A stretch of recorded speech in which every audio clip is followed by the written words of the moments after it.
welcome our zone and pastor. Pastor Olusegun will invite you to the podium without taking much of his time because he has to be in another place. He is here to bless us this morning. Welcome, sir. Let somebody shout hallelujah.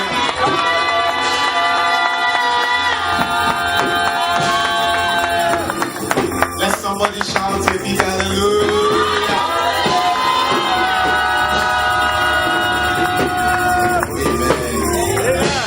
You may be seated. I want to thank the name of the Lord for bringing me here this morning. Amen. And I was telling the brother that took me from the parking lot, I said I was here 9 a.m. this morning. Yeah. Yes. It's a miracle. Amen. Yeah. Amen. And because I was supposed to go to another parish, and I put the parish address on my GPS, and GPS brought me here. Praise the Lord.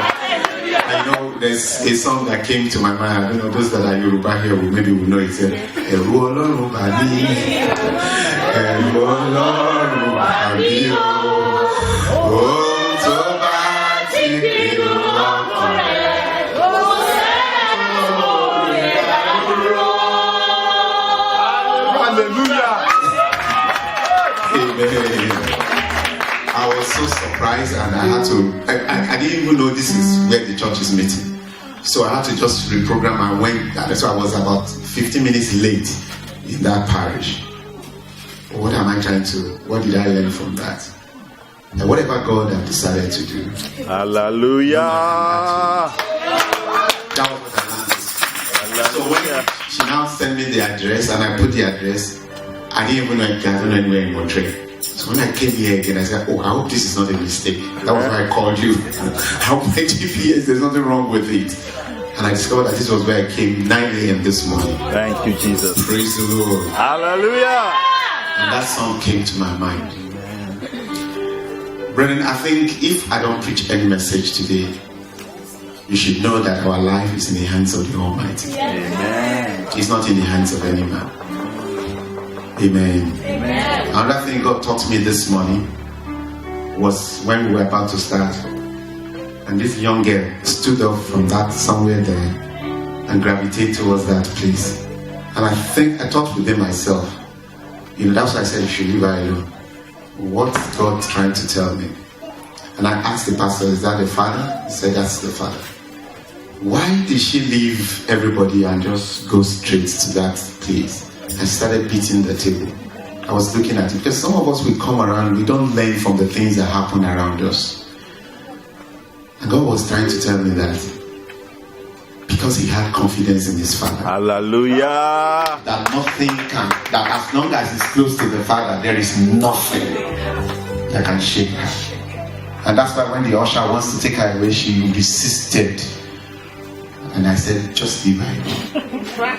That's a message for someone here this morning. Hallelujah. As you come into the house of God, hallelujah, where God is, there is no shaking. Amen. I want you to learn from those two things, that our life is beyond what we see. Amen. Amen. Amen. Let us pray. Almighty Father, we just want to thank you, Lord, for what you have spoken to us today in those things that happens around us, to let us know that you are still on the throne. No man can overthrow you. Amen. And that's why I want to invite you into our meeting, this brief discussion I'm going to have here. Father, you will take control. Amen. You will encourage your children. Amen. And you will fulfill your purpose. Amen. In Jesus' mighty name. Amen. Because of what I have seen around us, I know that God is here. Amen. Amen. I want to talk about in his presence. I'm just going to talk for about 10-15 minutes because I want us to pray for about 5 minutes. It makes a total of 20 minutes and I'll be on my way to where I'm going. In his presence. Mark chapter 5 from verse 21. Mark chapter 5 from verse 21. I know we're in a temporary place, so there's no projector, so Mark chapter 5, from verse 21. And now, when Jesus had crossed over again by boat to the other side, a great multitude gathered to him, and he was by the sea. And behold, one of the rulers of the synagogue came, Jairus by name. And when he saw him, he fell at his feet and begged him earnestly, saying, My little daughter lies at the point of death. Come and lay your hands on her, that she might be healed, and she will live. So Jesus went with him, and a great multitude followed him and thronged him. Now a certain woman had a flow of blood for 12 years and had suffered many things, and she spent all that she had and was no better, but rather grew worse. When she heard about Jesus, she came behind him in the crowd and touched his garment, and she said, If only I may touch his clothes, I shall be made well. Immediately the fountain of her blood was dried up, and she felt in herself that she was healed of the affliction. And Jesus, immediately knowing in himself that power had gone out of him, turned around in the crowd and said, Who touched my clothes? But his disciples said to him, You see the multitude throng you, and you say, Who touched my clothes? And he looked around to see her who had done this thing. But the woman, fearing and trembling, knowing what had happened to her, came and fell down before him and told him the whole truth. And he said to her, Daughter, your faith has made you well. Go in peace and be healed of your affliction. Amen. Amen.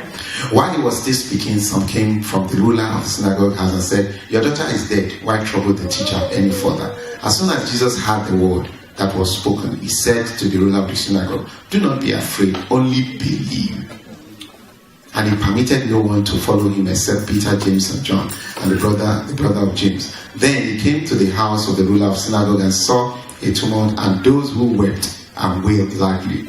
When he came in, he said to them, Why make this commotion and weep? The child is not dead, but what? But what? Sleeping. And they ridiculed him.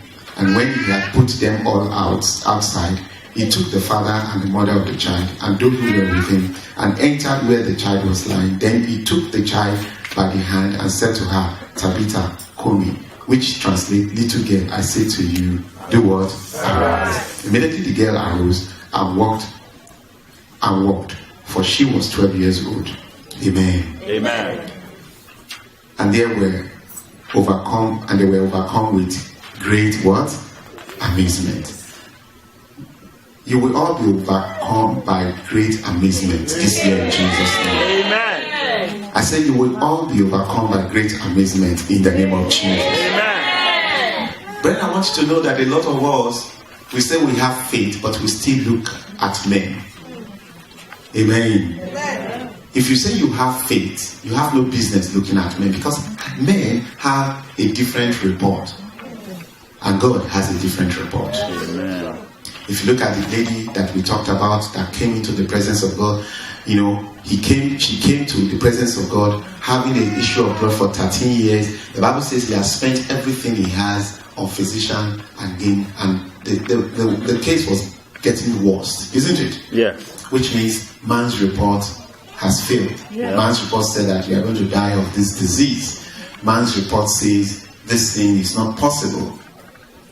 Or man's report, some of you listen to news, you listen to your friends, you listen to people's experience. Oh, this is not going to work. Oh, this is how are we going to get this money? How are we going to build this church? Oh, things are not going the way we wanted it. That is the report of man. The second case was Jairus. Jairus was a religious leader, a churchgoer, in fact a Pharisee. And he came to Jesus and said, Look, my daughter is sick, just come and lay hands on my daughter. But as Jesus was still taking his time to go there, people were thronging him, and this woman with the issue of blood has just been healed, and people came with a report and said, Don't trouble the master anymore because the case is hopeless. The child is dead. I don't know what you think is dead in your life. It's not dead. Amen. By your own analysis, you may say it's dead. It may be your career. And I want you to take what I want to tell you this morning very seriously. I don't have a lot of time with you, but I want you to take it very seriously. I don't know when I will come your way again. No matter what report you have, and the report is, oh, the situation is hopeless. It is not hopeless. Amen. You know, I learned that you are trying to get a building, and you know, your pastor came with some people yesterday, and you know, the news was not very good because where they were expecting the money was not going to come the way they expected it. But the hope is not dead. Amen. Amen. Amen. Amen. I told them, I said, though I don't have money to give you, if I have, I would have given you, and this problem would have been solved. But thank God I don't have money, but we have God. Amen. Silver and gold I have not. What I have, I give unto you. That building is ours. Amen. Amen. Amen. And so, you see, when a situation is hopeless and you have those kind of reports, those reports put fear in you. But Jesus said, only believe. He told the Jairus man, he said, look, this case may look hopeless to all these people. Your child is not dead. He's just sleeping. Only believe. What does it mean to believe God? Because the devil also believes God and trembles. But when you believe God, it shows in your actions. Amen. Amen. So Jairus said, okay, if you say I should believe, I believe. It shows in your action. It shows in the offering you give. It shows in the way you dance. It shows in the way you have peace, even in the midst of storm. It shows. It shows in the way you relate to people. You are not going to be angry with everybody around you because things are not going your way. You are going to trust God because God can use any man, anything to do what he will do. Yes. Amen. Amen. But the problem we have is that we're quick to see enemies around us. There's no enemy that can stop you, man. No. That enemy is not yet born. I'm saying with all confidence that when you believe God, you will have peace. When you have peace, you will see what God is doing. But when you listen to the report of the world, you get agitated. And that's why, you know, when we are talking about faith, and Jesus told that your faith has made you whole. What is faith? That woman touched the hands of, Jesus did not even lay hands on her. He just touched the hands of his garment. That is what he has in his heart, that, look, if I can touch this man's clothes, that is it. What is faith? If I want you to open your Bible to Hebrew 11, I just want you to read verse 3, then I will close so that we can pray. Just verse 3. I want somebody to read it for me. I don't want to read it from my Bible because so that you say that pastor has not. Can you read loud? Through faith, we understand that the worlds were framed by the word of God, so that things which are seen were not made of things which do appear. Can somebody read it in the congregation, please? Through faith. Louder, please, ma'am. Through faith. Yes, ma'am. We understand that the worlds were framed. We understand. Do you understand? Yes, ma'am. Good. We understand that the worlds were framed by the word of God, so that things which are seen were not made of things which do appear. Praise the Lord. Hallelujah. That everything we see, they are not made from the things which do appear. Who can explain what you understand by that? My brother, you are laughing. Can you explain what that means? That everything we see, we're not made by the things we saw or by the things we see. We were made by the word of God. Hallelujah. Amen. You know, between me and you, if I want to buy a chair, I have to go to the market, isn't it? Yes. Pay for this chair, isn't it? Yeah. But that is not faith. Faith says, you ask God, I need a chair. And you don't care how the chair appears. Hallelujah. Because if you understand it this morning, you will have peace. You will not be running the race the world is racing. You'll be running your own race. He said, through faith, we understand. I don't know about you, if you understand it. It's very difficult to understand what I'm telling you this morning. It's a state of mind where you understand that the solution to your problem is not from the things you can see. It's not from the things you can see. Immediately the solution to your problem comes from the things you can see and you have imagined. Is no more faith. So you see that our mindset must change as we pursue our goal in this wonderful country. Amen. So whether I have a job or not, it doesn't matter. I will still be sustained. And what is going to sustain you? The word of God. Is somebody getting it this morning? And that's why when I look at people, when I look at them, I said, I wish they will understand what faith and belief is. Because it transforms your mind. It's a transformation. Brethren, I want you to know that in the world today, there's a battle of mind. People are losing their mind. People are losing their mind. They're losing their mind. We are not going to lose our mind. Amen. Because of the word of God. And so the word of God says it, I believe it, and it is done. The Bible says the earth is the Lord and the fullness thereof. Number 7 rule, commercial, belongs to who? To God. And we are children of God, isn't it? Amen. All we need is that we want to possess it, isn't it? Yes. We don't care how it's going to happen. So we are in Gatno. For those of you that have been there, we have 1,000 in our account. The mission said that they don't have money to give us. In fact, we're so few that my zonal pastor then advised me, said, go and grow the church before you start buying property. Because he thought that the things we see make the things we need. No. It is faith. It is the word of God. Hallelujah.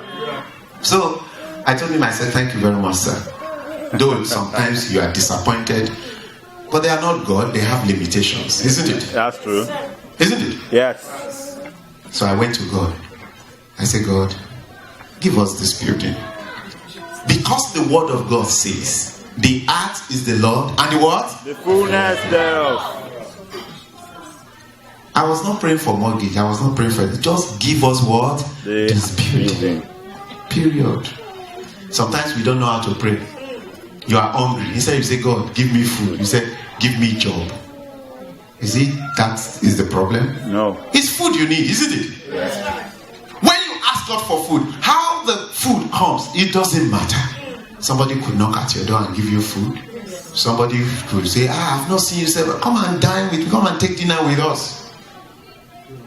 Because that's what you want. Some people need money. They say, God, give me a better job. No. It's not a better job that will give you the money you need. Am I talking to someone here today? Yes, sir. Because you need to understand the fundamental of faith. That through faith we understood that the world were framed by the word of God. So that things which are seen were not made of things that do appear. You have to sink it into yourself. So that when you go to God for prayers, you ask exactly what you need. Not what you think will solve your problem. Amen. Which is what most of us ask for. Amen. Clap for Jesus if you want to clap for Jesus. Amen. Which is what most of us ask for. Is it money we need or we need a place of worship? What do we need? A place of worship. Let's change our prayers. Hallelujah. Hallelujah. Am I talking to someone? Yes. Because when I changed my prayer, because I said, God, give us this building. The landlord called me. I said, Pastor, are you still interested in this building? I said, yes. He said, because he knows that nobody can give us mortgage. He knows. So tell me, how much can you pay monthly? Then we will give you the building. I detected the amount I can pay. Hallelujah. For 1.5 years, and we bought the building after 1.5 years. Do you think God can do it again? Yes. Amen. But we have to have a change of heart of what faith is. Amen. Amen. And if you apply it to your life, you will see the difference. Let's rise up on our feet. I want us to bless the name of the Lord. Just bless the name of the Lord for his word. Bless the name of the Lord. Just bless the name of the Lord. Bless the name of the Lord. I can't hear you. Bless the name of the Lord for his word this Thank you, Lord. morning. Father, we give you praise. Father, we exalt you, Lord. Father, we lift you Let's up on bless high the because name you of are the a Lord. good God. Let's exalt You are an excellent Let's Father. appreciate it. Father, we love you, Lord God. We bless Father, we just you. You thank are you. worthy. You are worthy. You are worthy. Father, we thank you. We bless your name, Lord. We exalt you. We lift you up. Father, oh God, we give you praise. Thank you for your word. Thank you for your word. Thank you for your word. Yes, your word is real. Your word is awesome. Father God, thank you for your word, Lord. We give you praise, O Lord. In Jesus' mighty name, we are praying. Brethren, we're going to pray. We're going to ask the Lord, the Father, this church needs a place of worship. We have seen one at number 7. That's exactly what I'm going to tell God. At number 7, Room Commercial. Give us that place, oh Lord, according to your word. That the earth, the heavens and the earth belongeth unto you. That place belongeth unto you. And we need to set an altar for God there. Give us that place, oh Lord. Let us find favor before the landlord, the owner of that building. Let us find favor, oh Lord, this morning. In the mighty name of Jesus. And if that place will not be good for us, Father, give us a place of worship before the end of this month. Before the end of this month, oh God, give us a place of worship. We cannot continue to stay in this basement, Lord. This place does not befit you. We receive a place of worship for Dunamis Center. Father, before the end of this month, let us have a breakthrough in this matter, Lord. Father, we are calling upon you that you will arise. You will send forth your angels, your warring spirit, oh God, to get a place for this church, Dunamis Center. And if that place is 7th Room Commercial, let no man be able to stand before it. Father, uproot any man that will want to stand before it. But if that place is not where you want us to be, Father, give us a place where we will look back and say, of a sure thing, you have done this for us. Blessed Redeemer, we give you praise, O Lord. Thank you, the King of Glory. In Jesus' mighty name we are praying. Some of us are praying like gentlemen. I want you to take a partner. Take somebody you are going to pray with. I want you to pray for that person. I said the word of God will pray for you. It will work for you from today. Work for you. Pray for that person that you are holding that time. From this morning, the word of God will begin to work in your life. Pray in the name of Jesus. Open your mouth and talk to the Almighty God. That the word of God will work in the life of this my sister. The word of God will work in the life of this my brother. The word of God will work in Dunamis Center. Yes, the word of God will work. Yes, the word of God will work in this mission. The covenant with God, the covenant of God with the redeemed church of God, Father, we outrun any man, anything that is stopping Dunamis Center from being established. Father, I stand today upon the rock which is Christ as a representative of the general overseer of this mission, and I proclaim today that the word of God will walk in Dunamis. That any man that is standing between this church and their breakthrough, and that place of worship that you have prepared for them, Father, let the word of God sweep such ones away. Because the Bible says that the earth is the Lord and the fullness thereof, and those that dwelleth in him. The heart of men and the heart of kings are in your hand. I decree this morning, oh God, by the decree of the washers, the Father, oh God, men will favor this mission. Men will favor Dunamis Center. And Father, oh God, I connect to heaven today, and I decree that the word of God will work concerning this mission. Before the end of this month, oh God, let us have an answer, oh God, concerning this place, concerning the place of worship for Dunamis Center, that the altar of the Lord might have a resting place. Thank you, the King of Glory.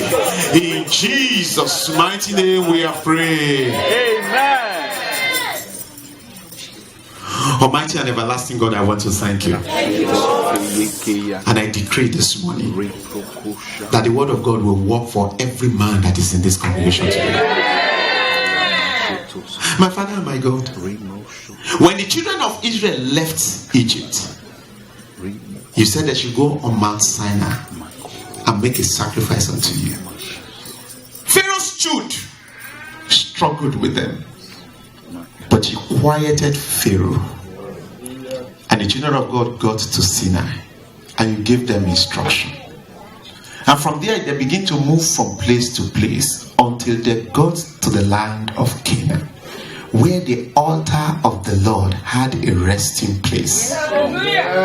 Father, Dunamis Center altar has been moved around. It is time for a resting place. Amen. Amen. Father of God, in the next few days and few weeks, let us begin to receive direction for that resting place. Let us begin to receive direction for that resting place. Thank you because you will do it.